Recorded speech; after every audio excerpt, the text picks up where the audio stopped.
Hello everyone and welcome back to a new video. In this video, I'm gonna show you guys how you can reset your PlayStation 5 controller. So if you guys want to learn how to do it, just follow the steps that I'm gonna show you. As you can see guys, I'm right now on the PlayStation 5 and this is how the homepage looks like.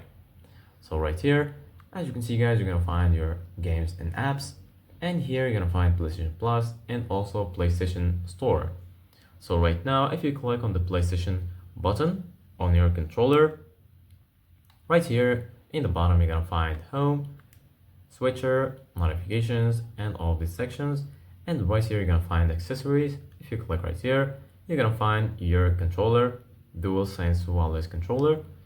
If you click on it right here, you're gonna find the option to turn it off. And here, you're gonna find controller settings. If you click on controller settings, this will take you to this page. So right here, as you can see guys, you're gonna find your controller settings. Here you're gonna find vibration intensity.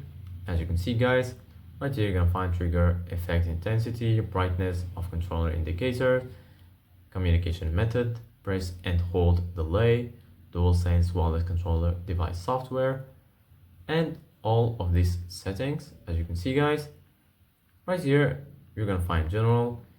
Right here, you're gonna find Bluetooth accessories, turn off accessories, and advanced settings. If you want to turn off all of your accessories, just click on turn off accessories, and then all of your accessories, including your controller, will be off. You're gonna find media remote and other accessories like keyboard, mouse, and camera.